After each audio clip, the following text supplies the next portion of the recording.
Welcome to my channel, Never Too Late Piano. Today I am sharing my experience practicing on a song, Skadale by Alyssa Milne using a slow motion technique. I have seen a lot of YouTube videos where the pianist recommends slow playing, but do they really know how slow and why practicing songs should be done slowly? You see, a lot of them learned piano when they were toddlers or kids, and they would have forgotten the benefit of piano slow playing and why it works. Here, I am sharing with you what I learned and am experiencing as a senior piano learner. The song Skedaddle has a conga swing rhythm at 176 beats per minute. In order not to miss every note to a beat, I had to slow the piece right down to just 30 beats per minute in 4/4 time. Why 30 BPM? At this speed, precision is everything. You have to match every music note to every beat slowly but surely. In this example, you can see that I break down each bar and write my timing as follows. While there are 4 beats in a bar, I count 12 clicks per bar. That means 3 clicks for every single beat. That means in a bar, I will count using a metronome and by saying out loud 1, 2, 3, 1, 2, 3, 1, 2, 3, 1, 2, 3. This intense subdivision of 12 beats in a bar helps me place every single note exactly where it belongs in the rhythm. I had no choice but to play and read the notes to a metronome set at 30 beats per minute and saying out loud 1, 2, 3, 1, 2, 3, and so on.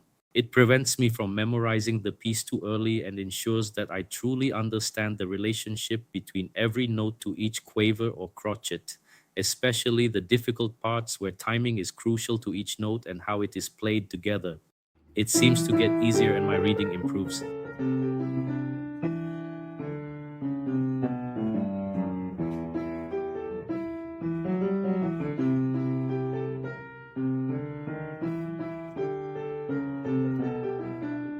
Initially, I was really quite annoyed to learn this slow playing technique. I just wanted to learn to play the song fast and I wanted a shortcut pretty much like everyone else.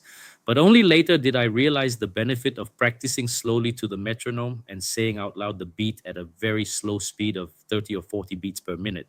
I did the same when practicing another song under the Rock School Grade 2 syllabus. The song is Summertime by George Gershwin. This song is uncommon time at 80 beats per minute and has swing blues jazz tempo.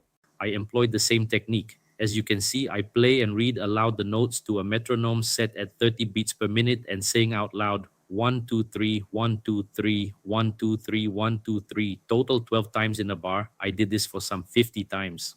This is what it sounds like at 30 BPM. 2, 3, 1, 2, 3, 2, 3, 1, 2, 3. When I am familiar with the song and music notes, I then increase it to 80 to 100 beats per minute. 1, 2, 3, 1, 2, 3, 1, 2, 3, 1, 2, 3. I learned something today and I really wanted to share my experience before I forget how I can play so consistently in the first place.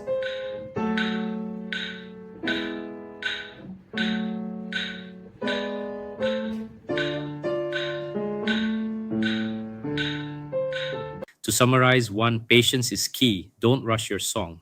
2, divide 1 bar of the music notes to slow playable beat. 3, choose the beat that is slow at 30 or 40 beats per minute. 4, increase tempo after becoming more familiar with the song. Unlike before, when I tend to memorize the notes when I play, through this technique, I later found that I can read and play simultaneously and play more consistently. Although there are still small parts where I had to memorize because I had to shift my fingers on different notes to a different octave, for example, but returning to the song by reading and playing at the same time somehow became easier.